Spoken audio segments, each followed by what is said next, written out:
Assalamualaikum warahmatullahi wabarakatuh.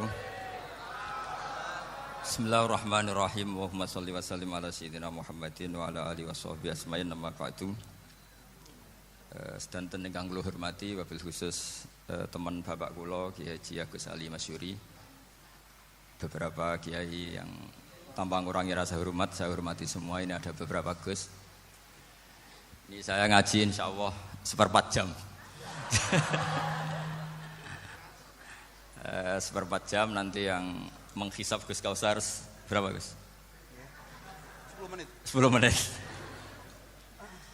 Begini, sebetulnya saya membela semua umat Islam itu ahlul jannah.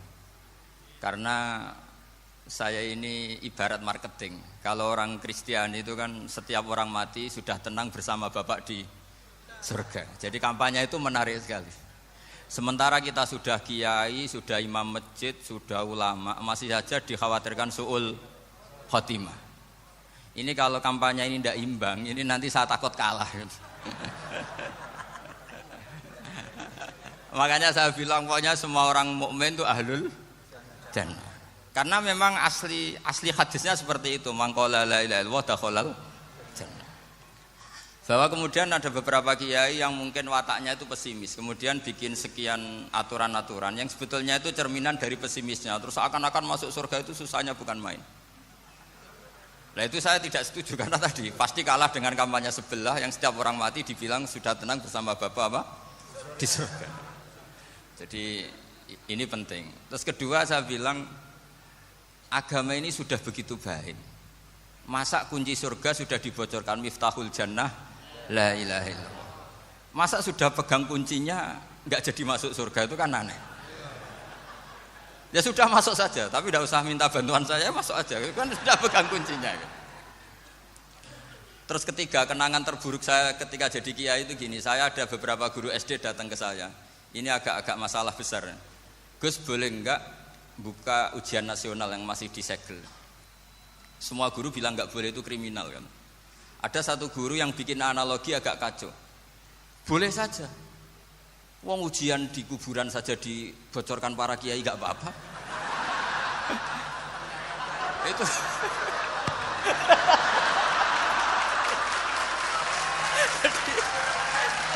tapi ini kriminal ya. Perhatian kepada kiai, nggak boleh memukul pemateri.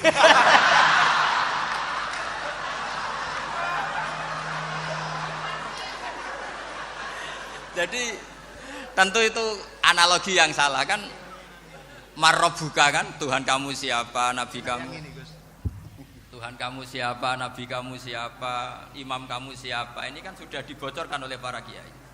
Artinya apa? Nak raiso jawab kebablasan gitu. Terus guru ini berpikir kalau ujian akhirat sekrusial itu saja bisa dibocorkan, kenapa ujian nasional tidak boleh? Tentu ini kias yang salah, saya tidak ngajari seperti itu. Tapi saya ngajari ke kalian betapa mudahnya masuk surga. Kunci jawaban sudah dikasih, kunci pintu masuk sudah dikasih. Kok sampai tidak masuk, ini kebablasan. Paling salah gurunya. Jadi ini kenapa saya sering cerita orang mukmin semuanya itu min ahlil jannah, itu saya jamin. Sama tidak usah takut su'ul khotimah, tidak usah takut berlebihan seperti itu. Karena setahu saya, setidaknya saya mewakili ulama zaman ini. Rata-rata guru kita ini bermadzhab Syadzili dalam berkeyakinan berpikir tentang Allah. Di antara ini yang mulai saya ngomong serius, supaya tadi kan guyonannya sudah diambil Gus Reza sama Gus Kausar. Saya tahu kenapa mereka guyon. Kalau ngomong serius takut kalah sama saya.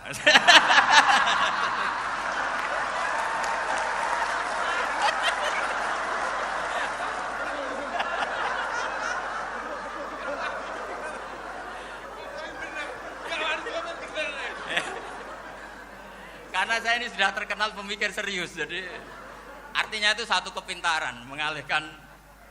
Ya, oh ya, sudah itu satu kecerdasan. Tidak hanya ngalim tapi betul cerdas. Jadi itu bukti beliau-beliau ini cerdas itu. Saya berpikir begini, ini madzhab Syadzili. Kita semua tentu Syadzili karena kita semua ngaji kitab Hikam. Kita tahu kitab Hikam itu muridnya Abul Abbas Al-Mursi. Abul Abbas Al-Mursi muridnya Syekh Abil Hasan apa? Asy-Syadzili. Saya masih ingat betul makalah itu dan saya ulang-ulang. Setiap saya ngajar di sarang saya ajarkan itu.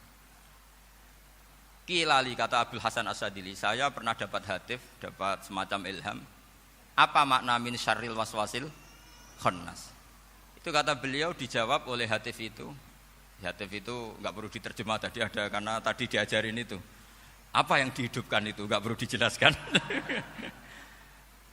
Kata hatif tadi, waswasun yadkhulu bainaka wa baina habibika. Yunsika altofahu alhasanah wa yudzakiruka af'alaka asyi'ah wa yukassiru indaka dzatas shimal wa yuqallilu indaka dzatal yamin liya'dila bika an husni dzanni billah ila su'i dzanni billah. Jadi yang dikatakan waswas adalah kamu digiring untuk hanya ingat sisi-sisi kamu yang negatif, dilupakan bahwa Anda punya sisi-sisi yang positif. Misalnya seperti ini, mungkin secara fikih tadi banser-banser tegas, wah ini masalah lelaki perempuan dipisahkan gini-gini.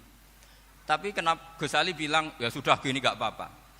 Sebetulnya ada rukhsah itu karena ini di depan umum. Yang paling pantangan Nabi itu la yakhluwanna rajulun bimra'atin. Ini ada yang menjaminnya gitu. Malah khawatir saya di sini dipisah tapi setelah berduaan nggak bisa. Jadi toleransinya karena ini di depan umum itu masih ada toleransinya. La yakhluwanna rajulun bimra'atin. Begitu juga ketika kita dosa, misalnya kita dosa. Orang Islam setiap dosa itu pasti ingat salahnya, kemudian istighfar. Dan ketika satu kebaikan dibandingkan keburukan, itu kata semua ulama, karena sayyi'ah itu bernilai 1, kebaikan bernilai apa? 10. Itu masih surplus berapa? 9. Jadi itu cara berpikir Abdul Hasan As-Sadili. Kenapa kamu harus berpikir positif tentang Tuhan? Sekali berpikir tentang negatif, itu bahaya betul. Misalnya begini, kamu berpikir tak rewangi dadi kiai, sujud, rukuk, ternyata aku tetap mlebu neraka. Gunane apa? Itu menurut saya kan enggak punya akal. Sujud itu satu kelaziman menghamba kepada Allah. Normalnya seorang hamba itu ya sujud. Kemudian gara-gara kamu ingin masuk surga, terus logika kamu dibalik. Gunanya apa saya sujud? Ternyata saya masuk neraka. Itu pertanyaan yang benar-benar bodoh dan itu menjadikan Allah benci. Logikanya dibalik begini. Ini saya ngomong serius karena ini bentuk kemenangan saya ini bentuk kemenangan saya. Saya berkali-kali ngomong di kota pelajar di Jogja karena banyak pengujinya juga. Bukan sekedar pendamping tapi penguji. Banyak yang profesor, bukan sekedar dokter, banyak yang profesor. Jadi biar ini dok. Begini, saya pernah ditanya sama seorang dosen, Gus, saya ini ngaji hadis banyak, tapi ada yang saya tidak paham, yaitu mangkola la ilaha illallah dakhalal jannah, ada kalimat wa in zana wa in saraka. Meskipun pernah zina, pernah maling. Ini kan seakan-akan mentoleransi perzinaan dan pemalingan.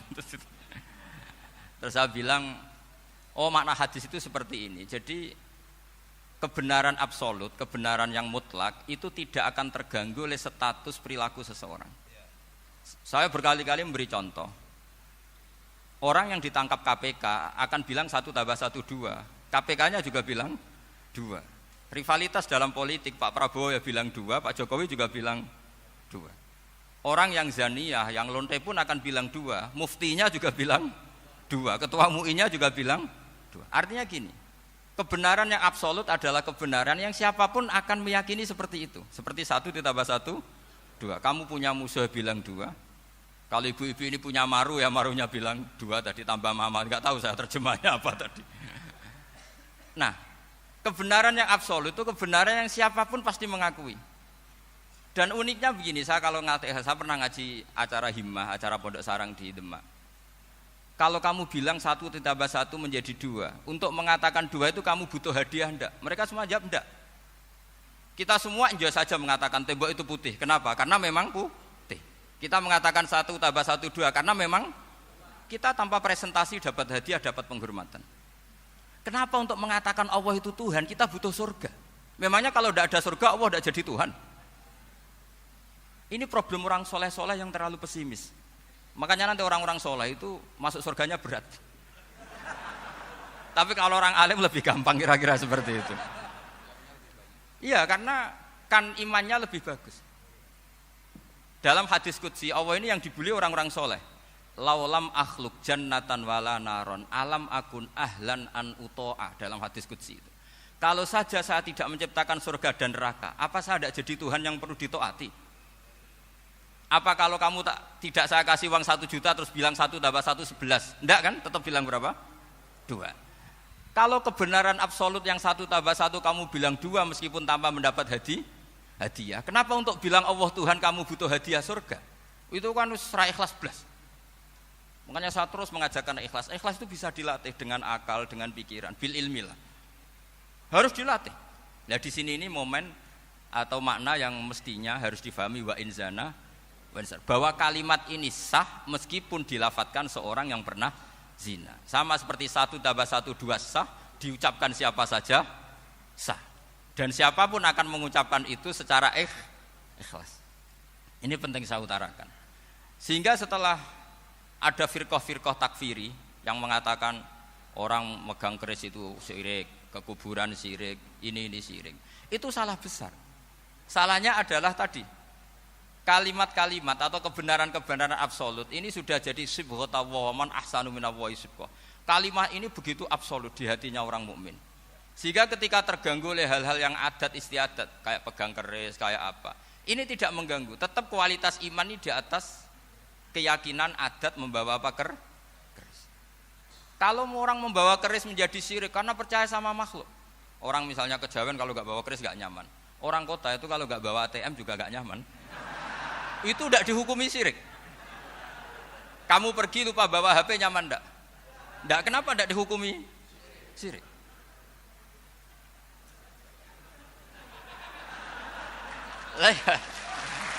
Jadi ini logika-logika. Jadi makanya ini Gus Reza boleh ngeritik saya. Saya itu berkali-kali bilang, saya termasuk ulama yang mau bikin gerakan cangkem elek. Karena nanti kalau saya nisbatkan ke Rasulullah itu tidak pantas, karena Nabi ahsanan nasi khalqau wa khuluqa. Tapi saya siap jadi bempernya Rasulullah sallallahu alaihi wasallam. Pernah ada diskusi di Jakarta, ini kisah nyata. Apa dalilnya setelah sholat salaman? Mana hadisnya? Itu dijawab hadisnya tentu kita kesulitan.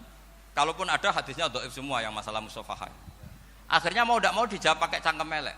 Boleh enggak kamu setelah salam nyalain HP yang off? Boleh. Boleh enggak ke kamar mandi? Boleh.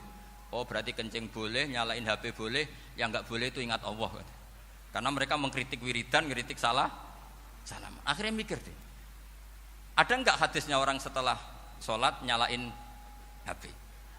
Enggak ada kan? Tapi mereka nyalain HP enggak hambatan, tapi untuk salaman masalahkan. Ke kamar mandi boleh, tapi untuk wiridan enggak boleh. Akhirnya mereka sadar, oh iya. Lama-lama dibisiki gini yang kelompok itu. Kamu itu korban aliran supaya kamu enggak ingat Allah, ingatnya HP-nya. Sehingga orang wiridan kamu kritik, orang nyalain HP enggak kamu kritik. Itu kelompok itu adalah kelompok orang-orang yang supaya orang Islam itu lupa Tuhannya. Itu gerakan cangkem elek, tapi jadikan orang sadar. Jadi ini penting. Jadi kalau kamu tidak bisa bela agama dengan jalan yang lurus karena tidak bakat gitu, nggak apa-apa pakai cangkem elek tadi. Karena nggak mungkin gerakan ini dinisbatkan kepada Rasulullah Shallallahu Alaihi Wasallam. Kalau soal sanad, saya punya sekian sanad tentang itu, tapi tidak usah kamu ikuti. Ada orang tanya, ya Pak Kiai kalau setan dibakar di neraka panasan enggak? Ya panasan. Lo kan setan dari api, ngapain harus panasan? Kan materinya sama. Terus Kak Kiai tadi gak kesulitan, dia ngambil pasir, disawur di wajahnya. Wah sakit Kiai, kamu kan dari tanah, kena tanah kok. Jadi itu ada sekian, artinya gini ya, kalau kesulitan jawab pakai baik-baik ya sudah pakai cangkem elek itu aja karena. Tapi tentu kan gerakan ini tidak mungkin dinisbatkan kepada para nabi. Tapi saya pastikan meskipun nggak bisa dinisbatkan kepada para nabi dari segi cangkem elek tadi, tapi secara semangat itu sama. Saya punya sekian contoh. Benar Gus Riza tadi gojok saya sengawur-ngawurnya itu masih punya sanad. Itu pas saya ngawur pun masih punya apa? Sanad. Nabi Ibrahim itu ketika faja'alahum juzatan illa kabirallahum itu si berhala paling besar dikasih kapak. Ketika mereka geger, ini siapa yang memecahkan berhala-berhala kecil? Kata mereka, sami'na fata yadhkuruhum yuqalu lahu Ibrahim. Ya kira-kira Ibrahim lagi. Terus setelah Ibrahim didatangkan, siapa yang melakukan ini semua? Ini jawaban Nabi Ibrahim, bal fa'alahu kabiruhum hadza. Ya tanya yang bawa pedal, saya kan enggak bawa kan. Terus kata orang-orang, otak kamu itu di mana? Masa berhala disuruh nanya, kan nggak bisa ngomong. Ibrahim kembalikan, uffil lakum walima ta'buduna min dunillah. Lalu otak kamu di mana? Sudah tahu nggak bisa ngomong kok disembah gitu. Itu ada kata uffin loh. Uffin itu kalau diterjemah kira-kira ya agak-agak jancuk gitu. Kira-kira seperti itu. Ya kira-kira seperti itu. Jadi sekarang dalilnya jancuk apa Gus?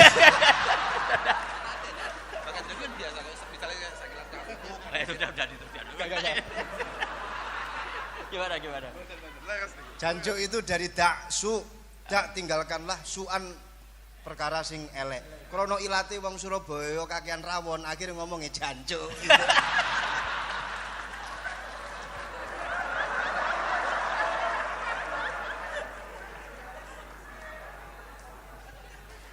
Jadi mulai dulu melawan kebatilan itu harus pakai logika yang vulgar. Karena memang nggak mungkin dengan bahasa-bahasa priayi itu nggak mungkin. Dan ini penting saya utarakan. Nah, kalau nanti nggak mungkin dinisbatkan kepada Rasul karena Nabi adalah ahsanan nasi khalqa wa khuluqa, kita yang ngambil alih saja. Gus Reza, saya, Gus Kaustan ini cara cangkem elek kan pantas. Luas. Selain bakat ya sudah natural. Karena memang itu cara kita menjelaskan kebenaran. Saya ulang lagi, itu cara kita menjelaskan apa? Kebenaran. Mau tidak mau. Saya pernah ditanya sama seseorang, Gus, beberapa nabi itu kan poligami. Poligami itu bukti hiperseks. Karena yang tanya itu orang nasionalis yang nggak pati senang Islam. Terus tak balik tanya, perempuan itu makhluk lemah enggak? Iya lemah. Kalau nolong lama satu itu gimana? Ya baik. Kenapa nolong dua jadi tidak baik? Harusnya kalau nolong tiga tidak baik. Tapi saya tidak dukung poligami. Nah, ini cerita saya. Setidaknya mereka jadi ingat. Saya itu pernah ditanya agak-agak orang ateis. Dia benci Islam tapi neliti Islam. Pertanyaan kedua, kenapa dalam perang itu seakan-akan Nabi itu perampok? Hartanya orang kafir disita kemudian menjadi ghanimah. Itu kan kayak ngerampok.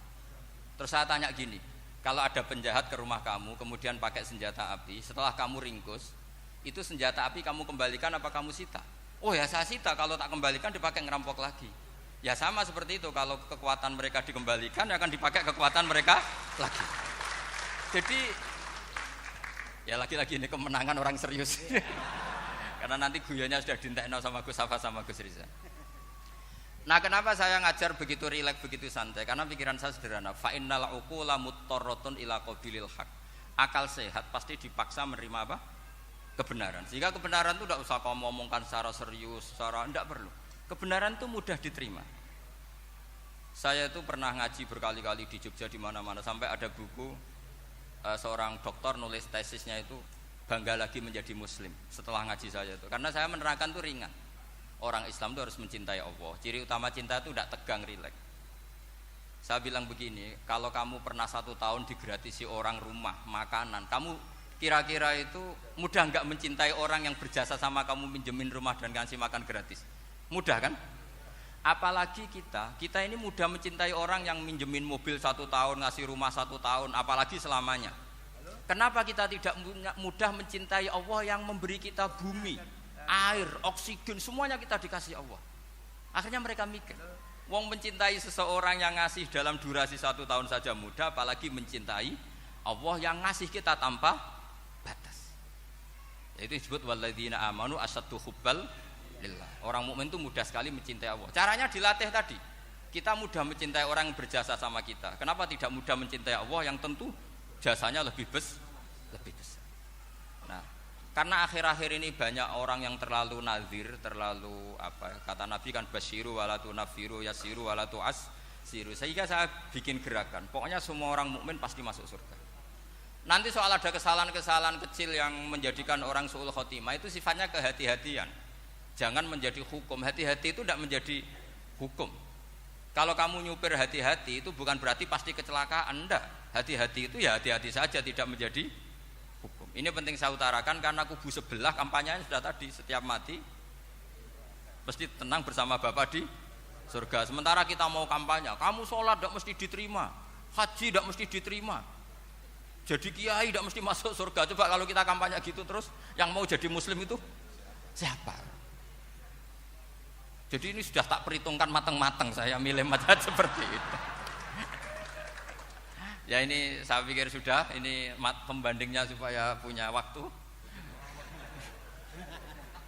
Saya suka sekali. Nah ini yang sesi terakhir ya, sesi terakhir. Saya akan cerita fikih karena Nyun sewu Gus, ada iklan sebentar dari ibu-ibu, pentolan mic kurang dekat ke mulutnya Gus Baha. Sehingga suaranya tidak terdengar sampai ke belakang. Oh, gitu, pentolannya didekatkan Gus ke mulut. Ini kalau ngomong konotasinya itu mesti nyerempet. Sudah apa ya? Sudah ahlinya di situ. Ya malah ada di situ.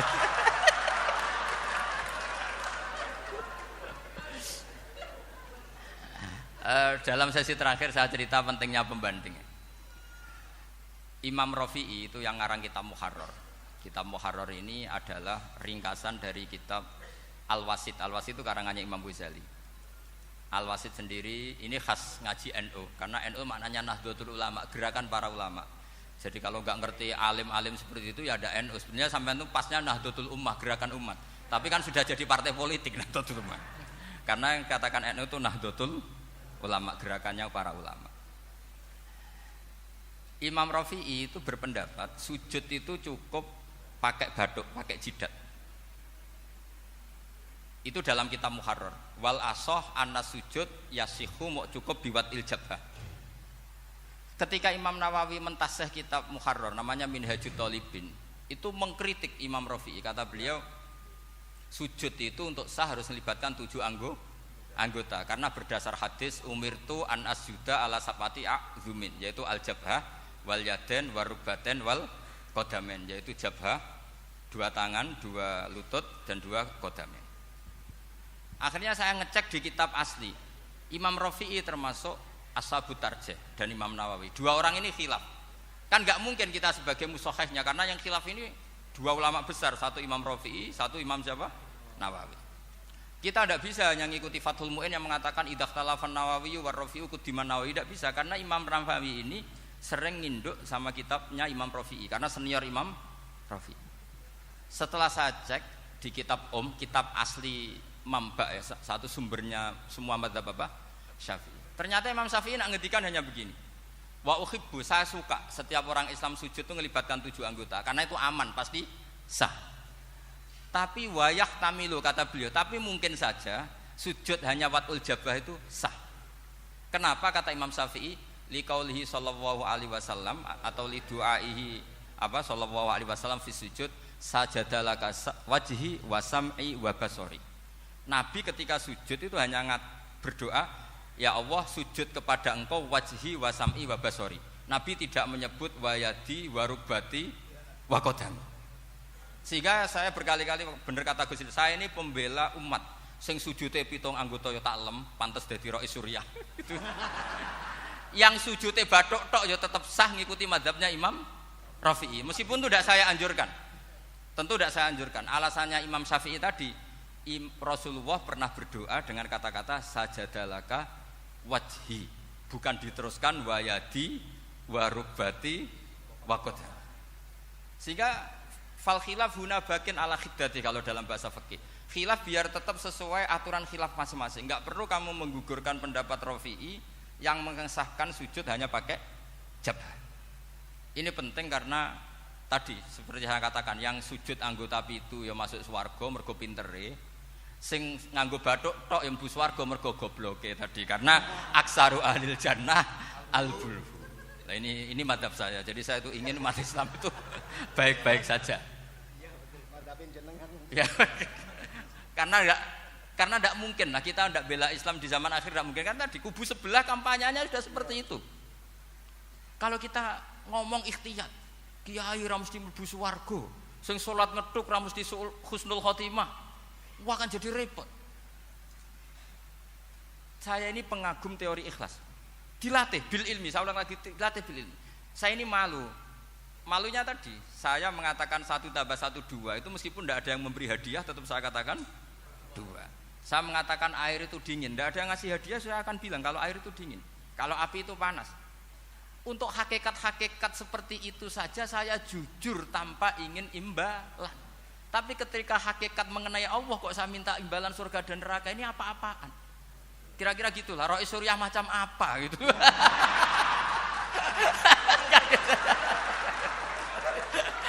Ya saya kira demikian. Assalamualaikum warahmatullahi wabarakatuh. Waalaikumsalam warahmatullahi wabarakatuh.